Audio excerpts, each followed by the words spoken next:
This is Phantom Electric Ghost doing live on the air with Sharon Fillmore, a professional, um, uh, basically your professional healthcare advocate, right? And life coach.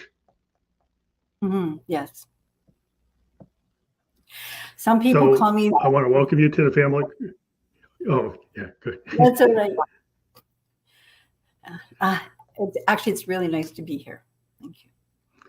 And you're kind of known as the Mary Poppins of family wellness. So we'll get in, we'll probably get into that backstory. But want to let people know that we're live on Facebook, YouTube, and Twitch at this moment. And then also we can be listened to on Newsly. Anybody wants to check that out, you can use the coupon code of GHOST. We are a featured podcast on that platform. We'll be on there later tonight with an audio version of the podcast. One of the first things we like to ask anybody that's on the show is like, what motivates you and why do you do what you do? Well, that's what motivates me. All right. My whole life has been about helping people. My background started out as a registered nurse, and I do this because I have an opportunity to not just help an individual, but to help a family. So when I work with a mom or an entrepreneur, there's a trickle down effect, and it helps the entire family instead of one individual person. And I think that's my motivation, and it's to help millions of people, as many millions as I can, to be better in the areas of their lives that they want to be better in. So my book has 9 areas that I believe if you have vitality in those areas, you will have a truly vital life. And what motivates me is actually the successes. All of the people that I work with that have had breakthroughs and that have been able to make changes in their lives and are now doing what it is they wanted to do. That's what motivates me. So one of the things we want to talk about is like what you should really fear in your family is like kind of a focal point. But so maybe you want to maybe tell that particular point, and we can dive into some other aspects of your book. All right. Well, it's difficult. Like depending on how you term what should you really fear in your family, you can go through like the usual things. I think one of the big things is improper or lack of communication, because when we don't speak to one another, when we don't hear each other, and really try to understand what's happening in each other's worlds and lives outside of the home and inside of the home, and that can cause friction and problems later on. Yeah, that sounds like an issue that a lot of people can understand. I guess in terms of how you handle it in terms of family wellness and like why you should care about certain things and maybe what elements you should maybe pay attention to that you're not paying attention to. Okay. I think that being sure that each individual person in the family is treated with dignity and respect, because dignity allows people to feel worthy. And when someone feels respected, they feel that they can speak their truth. And when you have those two things within a family, then people are not afraid to speak up and tell you what's going on. And then when you start to have open conversations, you'll find out about things like mental health issues that may be having a problem with your family, somewhere in your family. And we know that with the pandemic, there is an epidemic now of mental health. I think that's one thing. It can also circumvent some mental health issues because sometimes it's about somebody listening. Right? Yeah. I mean, having somebody to talk to is really important. And if you have a kind of hierarchical structure of your family that's kind of top down, whoever is like dominant, whoever is in that structure that's dominant, that basically kind of rules with an iron hand and said, well, you can't complain. Like you should just be happy. You got to suck it up. You got to, like, they have a belief and that belief gets pushed through the whole family, regardless of whether or not other people believe it. They might be just kind of told that's what you have that's the way it has to be. So if you're in that kind of structure, then I could see there could be a lot of fear and issues within loathing within that. That's true. That can create a lot. And the thing with beliefs is we develop our beliefs. Most of them by the time we're 5, but definitely by the time we're 7. Then after that, they just trickle in, and we develop our beliefs based on our situation, our environment around us, our parents, teachers, friends, anyone we come in contact with, and any situations that we might run into, right? And so it's about recognizing that two people come together, they have different beliefs. Some of their beliefs serve them and some of them don't. It's about looking at the beliefs and saying, okay, what serves me, what doesn't? How can I change the ones that don't serve me anymore to ones that will serve me? And how do I make the beliefs for our family cohesive? So we both have the same beliefs, and we can bring those to our children then. And then there's respecting the children's beliefs and saying, okay, helping them to understand that they've created a belief around something and it served them at the moment. However, when you're 30 and 40 and 50, that you still have that same belief unless you make a change. And it's no longer serving you, right? There's this thing that I like to say. So if you were sitting on an airplane and you saw this 5-year-old get on the airplane and he was all dressed up in his captain's uniform, and you saw the cockpit door open and him sit in the captain's chair and start giving orders, how long would it take you to get off that plane? And so I say to people, is your 5-year-old still driving your plane? Yeah. No. It's one of the ways to look at it. So if you have a belief and you don't know where it came from, and it's just there, it's time to sort of have a look at it and question it. Where's this come from, and does it serve me, and do I want to keep it or do I want to change it? It seems like a lot of times it's hard to be vulnerable and hard to be authentic if you've been told to kind of put on a mask. Not that a lot of times we wear masks within our microcosm relationships and our macrocosm relationships. So whether or not like you're at your direct family and friends, and then how you present to the outside world, and it can be kind of run by these belief systems or truths that you maybe beliefs but they're not truths. They could be beliefs, and you've got this 5-year-old concept, and you're 30, and you're still running that, and it's not really suiting you anymore. But you haven't realized that you've hit that crucible moment that maybe you need to change, and this is when you have to find somebody to help you because you can't seem to help yourself change. That's true. Very often people need help to change their beliefs. The first thing is recognizing that you have a belief that doesn't serve you. Next is deciding whether or not you're going to try and do it on your own or whether you're going to seek help. Right? And beliefs are sort of an interesting thing. We all have many hundreds of them. And within a family, like sometimes like individuals, they go for individual therapy. Like, so you could have the head of the household going to individual therapy. And this kind of family wellness, is it recommended that each person kind of go and solve their individual problem, or the whole family come in for an assessment? It really depends on what the goal is. So if what you're looking for is to find peace and harmony within your family, maybe there's some things happening with your kids or your spouse, then it's better to sort of work with the two adults first and see what they see the issues are, and then bring the kids in and see what they believe the issues are, and then we can work from there. Often, though, I find that it's the mom that comes in, and they're the ones looking for help. And so when you work with the mom, very often there's a trickle down effect. And I always encourage you to bring your families whenever you can. So. Yeah, because you were wondering with that dynamic, like if there's any kind of dysfunction or some kind of issue, and it's might be the person thinks it's them, but maybe it's not actually all them. Well, it's true. It may not be.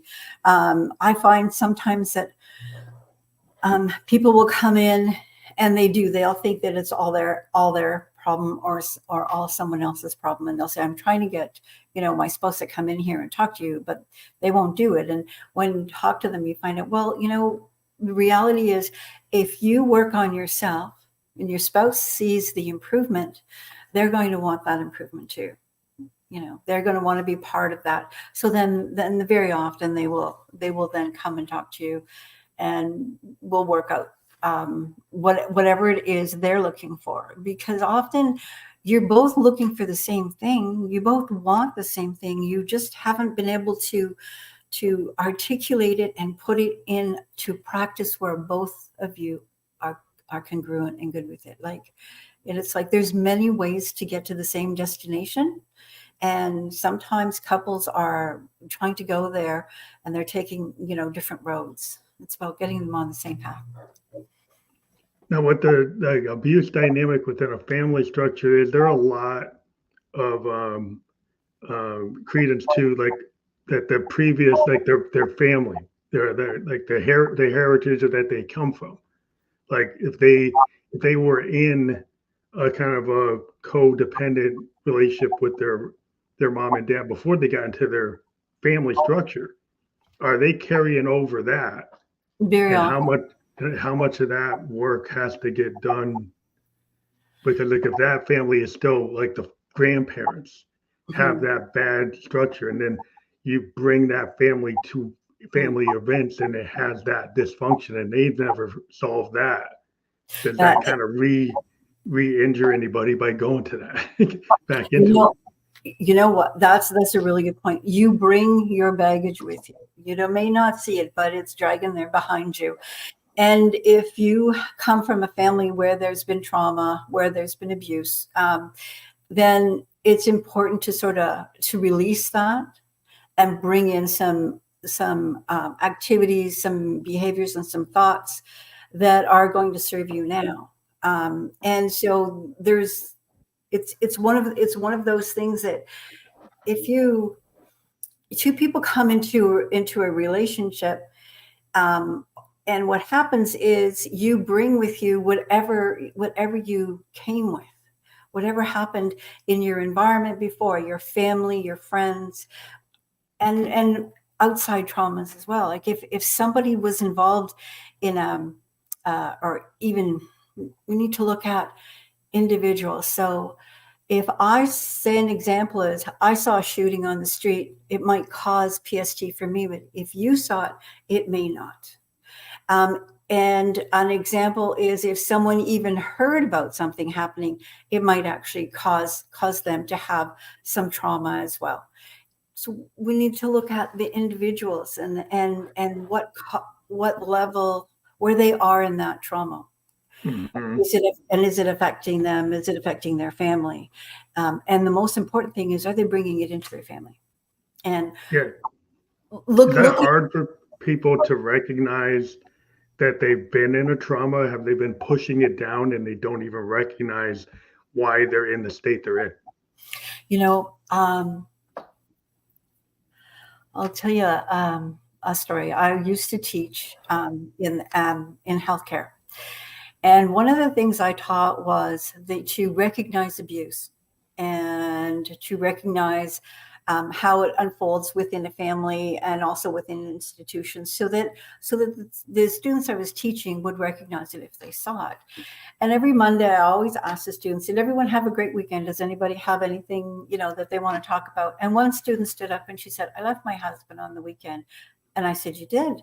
And she said, yes. After learning about abuse and the different kinds and going home and talking to him, I realized he's not going to change. So I have no choice. I have to leave. And it was wild. It's because she had been in this relationship for, at this point, probably 15 or 20 years. However, she didn't recognize it. Because sometimes when you come from an environment where there is abuse and you go into another environment and there's abuse, you don't see it as anything wrong because that was always your life before. The norm. Yeah, it's their normal kind of like if you're in that codependent relationship, you just kind of seek. It's like a law of attraction. No law of attraction doesn't always bring positive people around you. Law No, of bring it. attraction can bring negativity and positivity. But people that won't want to see the sunny side of it, but there's the other side of it. There's multiple sides of it. There's multiple sides of it. It's true. You get what you put out. So if you come from a place where there's a certain behavior, then you're going to attract that behavior. It's just the way we are. And you may not recognize it at any time, or you may recognize it and decide that this is my lot in life, right? I have to Or it's live it. comfortable, right? Sometimes you could be comfortable with a bad situation because you fear the discomfort of not being in that situation is something you've never experienced, and that causes fear because you never experienced it. So you're more willing to deal with what you know, and what you know might not be that good. But It's you don't know any better, or you're scared of what could be better because you don't know what that feels like. true. What is that saying? The devil you know or the devil you don't, right? Yeah. Yeah. And so it's true. And what people very often live in relationships where they're both unhappy for long periods of time because of that. The fear of leaving is greater than the fear of staying. And it's usually the fear of the unknown. I know what's going to happen in this household. I know what's going to happen with this family, but if I leave, I don't know what's going to happen when I get out there in the world. And it's that fear. Yeah, you give And yourselves all kinds of reasons. Yeah, I mean, because you don't know if you can afford it. You don't know if you can afford to leave. You don't know if you'll be able to be strong enough to be by yourself.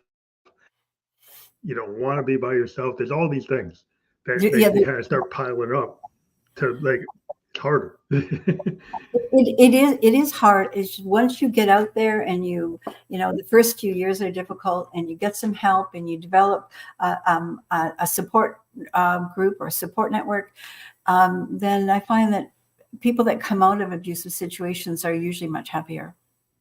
Yeah, it's hard to get past that first couple of steps though, because there's like kind of all that weight you have to push through to get It, to the other side. And when you deal with, a lot of times if you can break to the other side, you of course you find out, oh, I have breathing room now, or I feel like myself, or I actually can actualize to where I should be.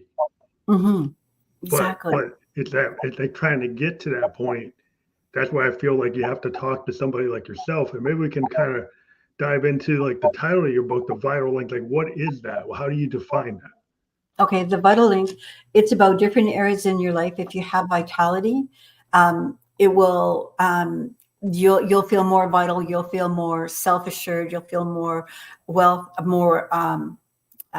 worthy, you'll have respect for yourself, which is very important. You'll have belief in yourself, which is even more important in some ways. And so what I've done is I've taken 9 areas of our lives where if you have vitality in those areas, then you're just going to have all the best. And they include things like belief change. They include things like mindset. There's a lot on communication, as you can tell. There's on happiness. We live in a world where people are not happy. And so I talk about the foods that you can eat that help, increase your dopamine and your serotonin, and the activities. Talk about some of the things that you can do on a daily basis that are really simple, little things like, watching cat videos. For some people, they laugh. And when you laugh, laughing is really fun because it not only increases your dopamine and serotonin levels, it actually works your muscles in your face. And a really, really good belly laugh will actually work your belly. It lowers your blood pressure. It helps you to see the world in a more positive way. And when you start doing that, you feel grateful. And once you feel grateful, it's like, do you see that snowball effect that these things happen? So these are all areas where if you have vitality, then you feel good about the world and you feel great. There's even a section on finances because it's something that we're not taught. We're not taught about money. Yeah, that can cause a lot of unhappiness because if you don't know how to manage your budget, that can cause the stress, and the stress gets you in a situation where, what I've learned being in a family, with my wife and my daughter, that instead of being like deadly serious about everything, like if I introduce a little comedy, a little humor, then the levity can help get rid of tension, get rid of stress, and the fact that we find things to, watch comedy specials, watch comedy routines, go back and watch old Richard Pryor routines or something, just for us to kind of like, oh, you watch CNN and then you get depressed. Then it's like, well, how do you get out of that thing where you get too hooked on some of our social media capabilities that just send you lots of negativity. And if It's you're just stuck on that negativity train, how do you get off of it? Like, how do you define happy? Right? okay. Like, what's happy for each person is probably different things, but like, how can you be happy and healthy? There's the old saying, bad news gets front page, and happy news is on page 6, and that's true. We always talk about the bad things. So I would say for some people, if they watch too much news, they can't separate that. So they may have to restrict the amount that they watch. Or the other option is balance it. So if you watch something on the news, be sure that you do something that's fun. Walking can be really fun, especially if you do it with more than one person. It can be lots of fun. There's people to talk with. When my children were young, we used to go to a horse farm just to pet the horses because they would come, and that made everyone so happy because Mm-hmm. they're out in nature and they were with animals. And so if you have a pet, pets are wonderful for helping you see the bright side because they love you no matter what. They're always happy to see you. And just the act of spending time with a pet actually increases your happiness, lowers your blood pressure, and it gives you a feeling of love. Because let's face it, if you want to learn what unconditional love is, get a dog. Yeah. My cat gives me a lot of love. My cat is a cat that likes to be touched and likes to be Mm. held, which is a rare thing for a cat, but most cats don't like that. But our cat was like raised with a lot of dogs before we got her from a rescue, and she loves to be held. She loves to be with you. She just wants to be with you all day. And You know, so, so she helps me a lot. I'm I'm sure she does. It's saying that cats are all serious isn't always the case. My son has a cat and he likes to be carried like a baby. She puts him in the arm like a baby and he walks around with him. He loves it. Yeah, it depends on the personality of the cat. Like they're not all the same. They're not all the same. And I have another friend who also cat was raised with the dog. So when the doorbell rings, that she runs to the door. Yeah, yeah. She wants to know what's going on. Yeah, it's like depends on like what's going on, how they were raised, and what kind of environment they're in, and if you kind of include them. Like if you don't kind of feel like, well, you're not supposed to be here, then they kind of go off to their corner because they feel like they're not supposed. But if you're more welcoming, then they kind of pick up the vibes. I mean, what I noticed, we've had parakeets and we've had cats, and our parakeet loved to interact. We let her fly around, and she learned how to navigate the house because we trusted her to be able to do it, and she did it. And so then she didn't have to stay in the cage all the time. So we had a really good experience with her because she could learn how to be in the house without causing trouble. And did you notice how just having her be there and being part of your family raised your mood and helped you to feel better about life? You're right. So I'm not saying everyone should get a pet. There's different ways you can, borrow friends. You can, go to the Humane Society, and you can do like we did. We went to a horse farm so that we could pet horses. There's so many. There's a lot of cool things. Yeah. There's a lot of. We live in New Hampshire, and there's a lot of farms, and so we go to these farms where they have like goats and animals, and then they have ice cream, and then they have, you go into the orchard and pick apples or pick peaches, and so there's you pick corn. You can do a lot of cool stuff at these farms, and there's animals and stuff too, and they show you how they milk the cows or milk the goats or whatever. It just is a cool thing, and you can walk the farm, and that in itself, like we would go like after we went shopping, which was kind of stressful to go shop our weekly shopping. We'd go to these farms in New Hampshire and just kind of get a little like shake off the experience of being in the crowded supermarket to go and actually have this happy thing. And we got used to it. It was kind of like our process to kind of de-stress from the shopping. And all the things you're doing multiple things at one time. Walking is really important for mental health and physical health. And then the animals, they always support it. Then you're together as a family, and just being together as a family and doing something common that you all enjoy also raises your spirits. And it's not just about happiness at that point. At that point, it's the insight, it's the joy. It's deeper than happiness, right? Joy is much deeper than happiness. And so it's creating this incredible joy. And those memories are the ones that will sustain you when you need them, is to think back and think, oh, like you just talking about it, I can see your face lights up and you're smiling. And it's just fun. It's a good family outing. It's very positive. We're out in the fresh air. Makes us know why we live in New Hampshire. But the idea of just being able to be in that kind of environment, because we used to live in cities. We had lived in Tokyo. We had lived outside of Boston, and now we're kind of in the country. And we find that it just causes it gets rid of the stress. Just walking in the pines, like you said. If I go walk the Merrimack River in this pine forest, I get a lot of restorative value from just doing that.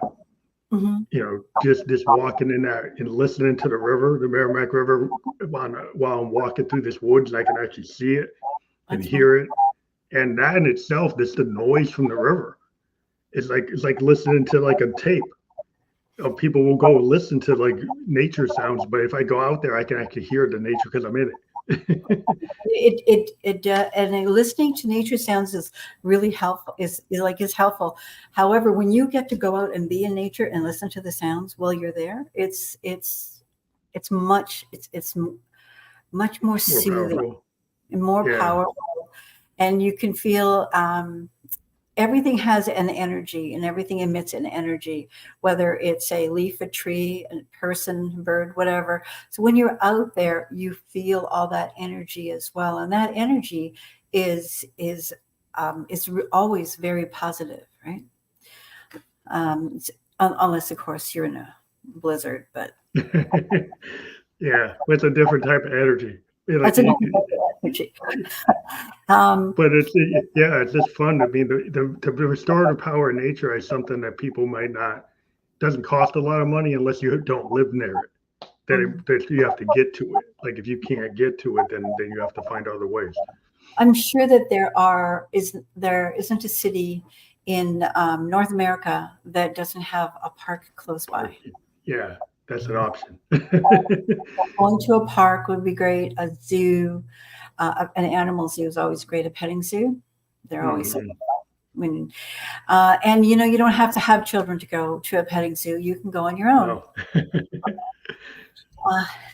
All of these things are super helpful. And another thing that people have difficulty with in our society is what we call getting into flow.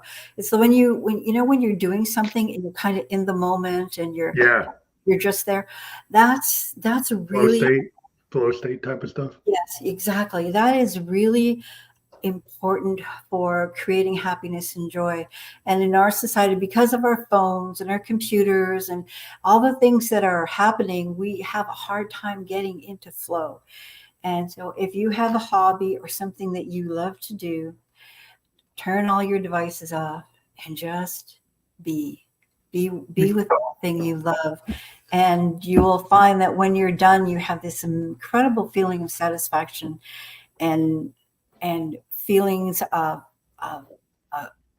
happiness and of success, which is very important. When you get into flow, you get to do things you love and you feel successful.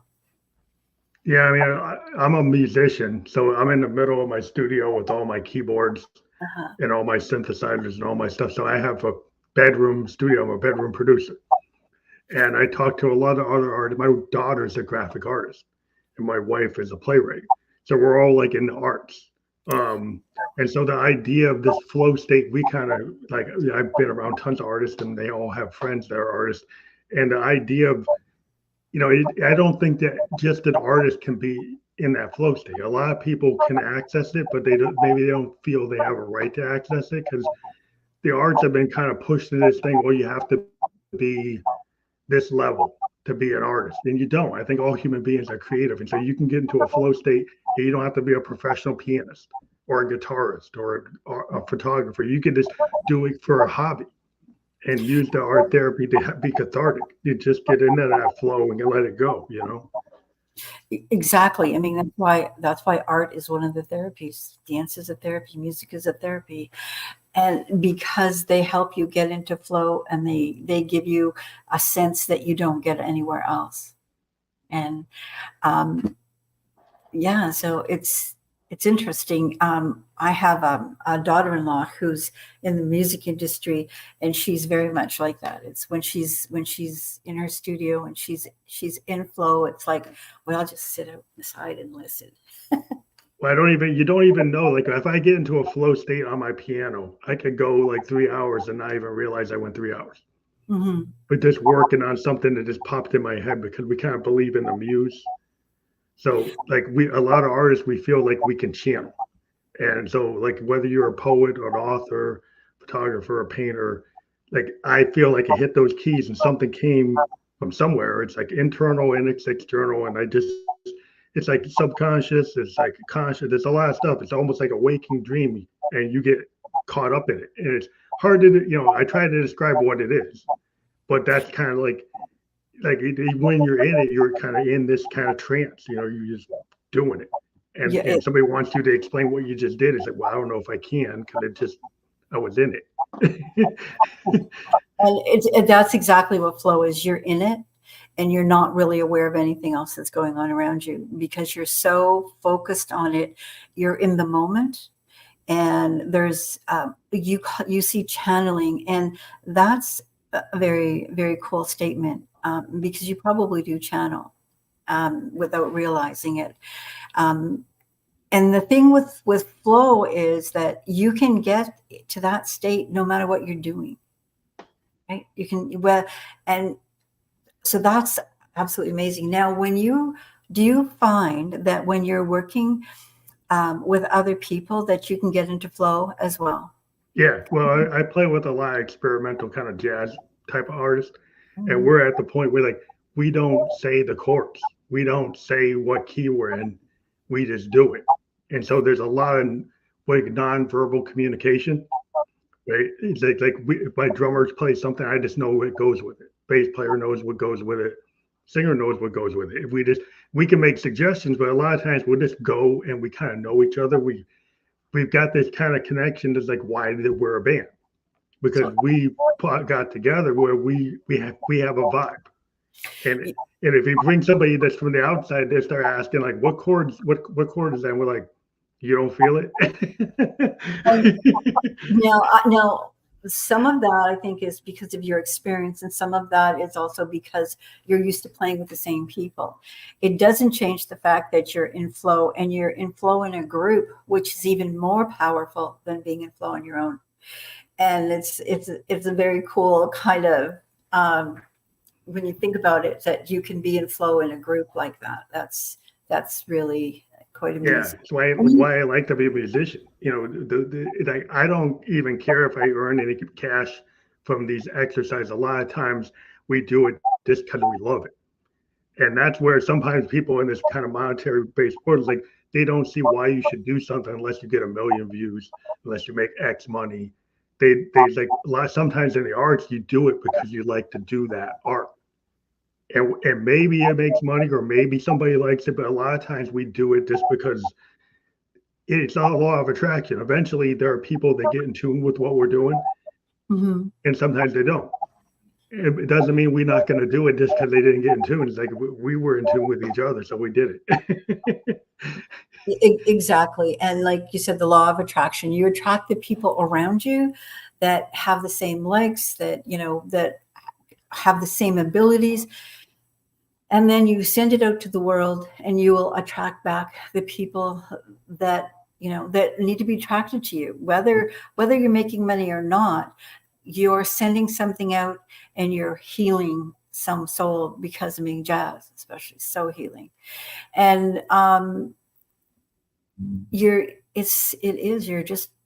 healing, helping heal the world that way. Yeah, that's the way we look at it. You just feel if you have a gift, to share it. And so sometimes it's hard to understand some artists that like keep everything in the room and they never show it to anybody. Because it's like if you don't show it to anybody, then the whole world's missing out on what you have. And it's that vulnerability issue where you're scared to be vulnerable, so you just hold on to it. And like, well, nobody ever hears it but you, so that doesn't really help you, because it's not really, well, it can help you maybe personally work through something, but then you're hiding it from everybody else. So it seems like if you have to find a way to connect outside. If you have a gift, it's important to share it. It's important to share it, not just for yourself, because when you share it, you get feedback and you get better, and you get encouragement, and you get support, and then you help the people around you. That, I mean, actually, you have viewers out there. How many people, when they're feeling down, or they're feeling, they need something, they crank up the music and they sing, or they dance to the music, and it just brings and elevates you up, right? Yeah. How many times do we want to go see a live band? Why? Because of the energy, right? Well, we want to go sit in our friend's garage or basement and listen to them play, because it's heartwarming. Yeah. All of these things, and it's because you're sharing your gift, and all of those energies that you put out come back to you in tenfold. Right? It's very important to not be scared of the vulnerability of like the authentic self.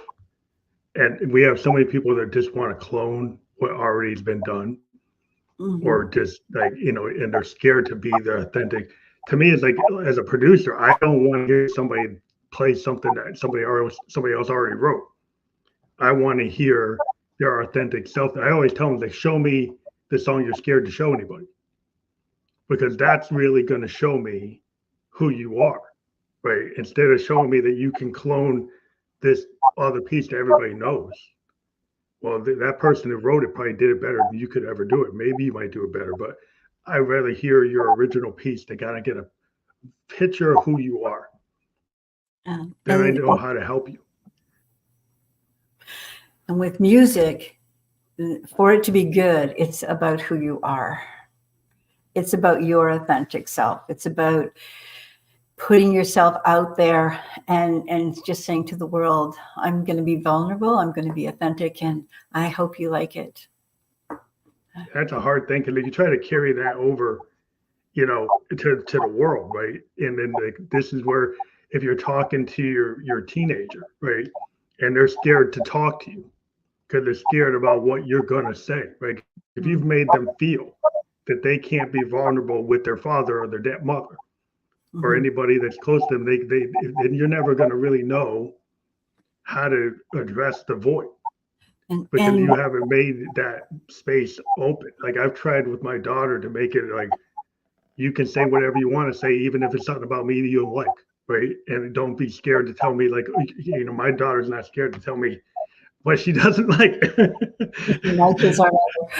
Don't tell me, like, hey, Dad, you did this wrong, this wrong, this wrong. It's like that's fine. That's fine. Just tell me, like, I want to hear what you have to say.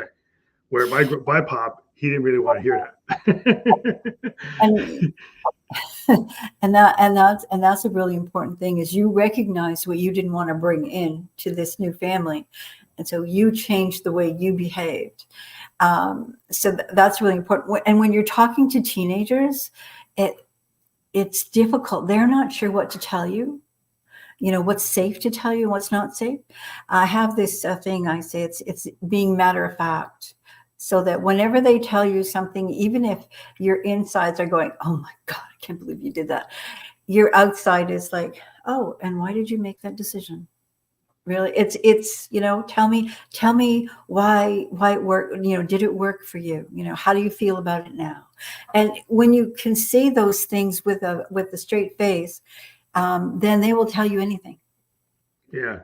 Well, you got to be very expansive. Like, and it's hard because if you've been taught, like from my parents, like they had these norms, they had these like social, structures that they were used to. My daughter is in this new age. She's 24, right? She's in this new age where a lot of things that grandpa and great grandpa, they don't like, right? They don't want to hear that.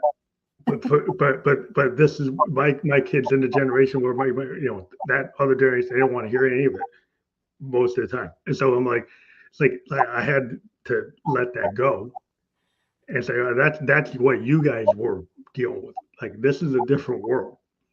Like, my daughter's in this world, like you were in that world. It's like I have to deal with where she is, and I'm gonna do what she needs.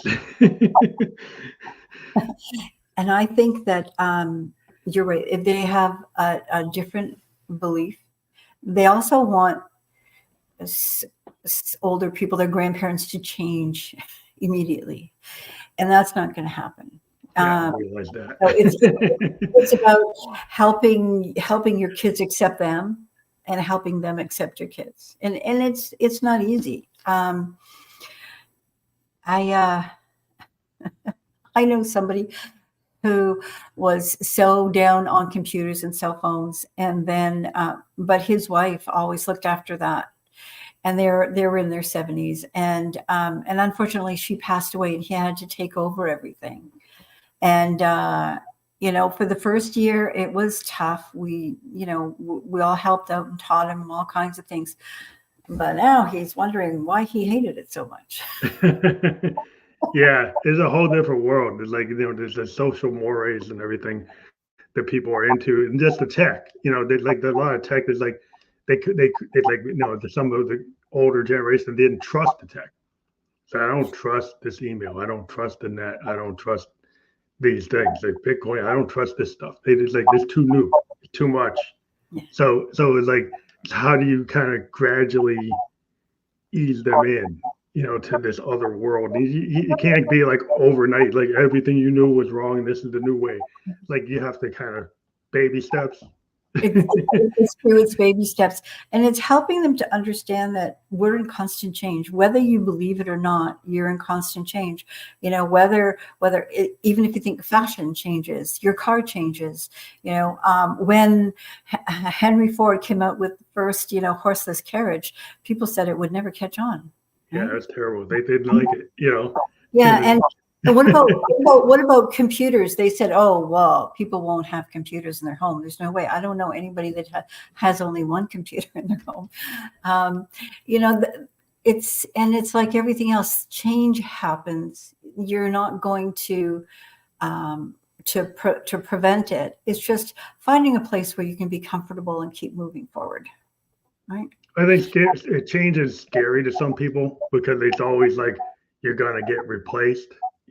Or what I like to do is now replaced. So if you're somebody like, I like to read physical books, but now people don't read the physical books. They read them off their Kindle, or they read them off their iPad, or they read them off their phone.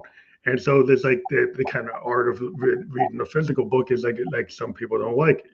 Right? But the tech is going to this place. People are reading them inside of glasses, inside the VR and stuff. Like, there's all these new fangled ways of doing things. It doesn't mean you can't still like some of the old things, but No. it's just kind of like the balance of like, there's the world's expanding. There's all these new things. You can be fearful of AI.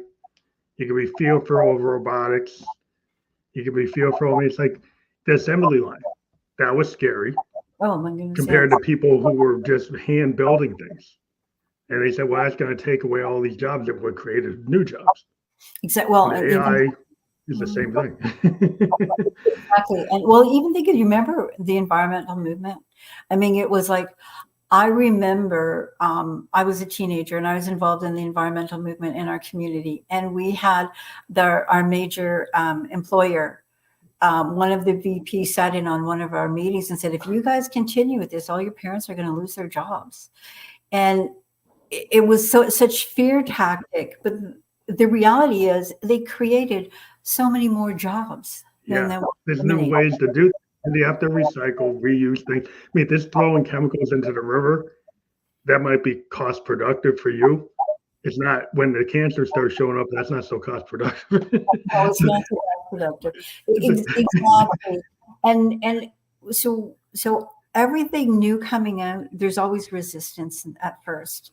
And then there's acceptance, and then people embrace it. I'm a little on the crazy side. I usually embrace it right away. Go, oh, this is wild. Let's try. Well, the thing is, like, for every new type of idea, like, for every new AI concept, whether there's coders that have to code that, there's tools that they get created. There's like, all these drones that they have to get repaired. The people have to learn how to fix them. They have to learn how to, deal with them and navigate them and control them. And so there are new types of jobs. And the thing is, the fear is like you were trained on job X. Now there's job Z. Mhm. You haven't been trained on job Z. So you can't just stay at job X. You have to kind of move. And that's where like assistance might have to happen because the people are so fearful of the new technology. You need to kind of be taught. Like the first assembly line workers had to get taught to how to use the machine. Well, they probably Mhm. didn't like that machine because they were doing it by hand. And eventually they had to learn how to use that machine. Yeah. And then they decided that it was so much easier to use. And Yeah, it's just a fear factor, and then finally realizing that you can become an expert at using the machine, or you can be a different type of artist. You can learn different things. I think that changing the mindset of we're lifelong learners. We're always going to be learning something new and doing something new. And it's having that mindset of understanding that everyone is learning something new every day. And even if you don't realize it, so you are changing and you are getting ready for that new position, the new technology you bring in your home, whichever happens to be happening, like when you believe that you're going to be always learning something new, it's easier to accept the new things coming out because I'm going to learn about it. Right? I think a lot of people get stuck in a trap is like, I got this certificate, I got this degree, I'm here. But then Mm-hmm. the world shifts. Like I'm in software design, and what we did in 1990 is not what we do today. No, We it's use not. mainframe computers, and now we're using blockchain, and now we're using AI. And in my business as software design, is exponential changes in our industry. So whatever you knew 2 years ago is useful, but you have to relearn it like everything. Everything's you're constantly like you're going and having like BA level stuff, master's degree level stuff, having to relearn everything if you want to stay in the game in IT. It's like you have to relearn to survive. And Exactly. we're kind of forced to do it because we're in it. But if you're like, I think the rest of the world needs to kind of understand is like, it never, until I'm not here, I'm always learning. Everything I'm doing, I'm learning until I can't learn anymore, until I physically can't do it, mentally can't do it.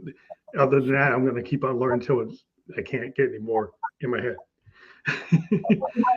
And that's the best attitude to have, because if you're willing to keep learning, then you're always moving forward, you're always improving yourself, and you're always developing new ideas, and you're more creative. And it's our creativity and it's our ability to think outside of the box and be free thinkers that have created the magnificent world we have today. Yeah, I think the limits are like people like to be in the box, or maybe they don't think they like to be in a box, but they put themselves in a box. Yeah, people put themselves in a box and they don't realize that they have until somebody tells them to get out of the box. Yeah, and I think that's like in the families. Like you could be in your like microcosm box where you have your problem where you have imposter syndrome, you never got out of it, you're kind of perpetuating, you're continually bringing it, reinforcing it until you get out of that. You're not really going to progress. You're going to keep on recycling it until like at some point, at some point it's not going to be doable. And so you have to talk to somebody like yourself. Yes, actually, that's true. And I'm always open to talk to people. I offer 30 minutes of free sessions if somebody wants to find out whether or not they would like to work with me. And I can usually help you solve 1 or 2 problems during that time. No. And if that's not for you, I have an education program and I have group coaching. I have something for you. That's for sure. What are some key lessons learned that you can take from your book, like high level? Don't want to give it away, but if you're going to have like maybe 3 lessons learned high level that wouldn't take away from reading the entire book, but kind of give you an example. Okay, so some we've already talked about happiness, doing something every day that makes you happy. Waking up every morning and just say, today's a new adventure. I'm going to enjoy it. Those are things that are really important for you for every day. As far as talking to people, treat everyone with dignity and respect. And I have this thing that I do. So when you run into a situation where something happens, you don't know what to say, I have this thing I call it, and I wish I coined it, but I didn't. It's called stop, drop, and roll. And so we have something called your unconscious mind. Your unconscious mind kind of sees and hears everything, and it comes back when you need it. So what I do is I imagine I'm planting my feet, and I just ask, what's the best thing to say at this time in this moment? And I would say I don't ever remember my unconscious mind or suddenly getting the idea of what I should say. And it's usually the very thing that you should say. And then you just roll it out. So that's stop, drop, and roll. So that's, I use that a lot for people that are going into conflict situations, or that it's really good when you're talking to a teenager, because they say things and sometimes you go, and so if you can remember to do that, you will always remember what to say. And it'll also give you time to do the matter of fact kind of face, so that they, so that they don't get afraid to tell you what they want to tell you. And walk every day, even if it's only 10 minutes, go for a walk. Yeah, that's good advice. There's a lot of good things. I think what you've been talking about the whole time is a lot of good advice. But how to respond, and not get triggered is a good, a lot of what you've said is like high level. That's kind of an end result. It's like, because a lot of times people, they don't understand their triggers, or they haven't done an analysis to figure out, like, how come somebody does this and you go off the handle, and they haven't done like the self-analysis to figure out why that is going on. And the reality is most people don't. They don't think of that. However, if you learn this technique, you'll stop that behavior. And once you stop the behavior, you'll be asking yourself, like, why did I do that? So it's like you're elevating your thought processes and your creativity as you go, right? It's like, what I'm learning to not explode and to come out with the right thing to say. And then it goes like, why was I not doing it before? And what were my triggers? And once you figure out your triggers, you can either just let them go. Very often, you just let them go, and because you know about them now. And if that doesn't happen, it looks into, okay, there's a belief behind there that I need to investigate, right? Because there's always a belief behind your trigger, right? Well, sometimes people feel like they gotta win, like, and sometimes you need to kind of let go. Right. Exactly. So the question is, why do you always have to win? Yeah. Yeah, he's like, why we had to win every single like part of a conversation. Why was it even something that you even were supposed to win? Maybe you were just supposed to listen, right? Exactly. Maybe you weren't supposed to try to win an argument. It was something somebody was telling you that's actually their feeling. And it's not about you, it's about them.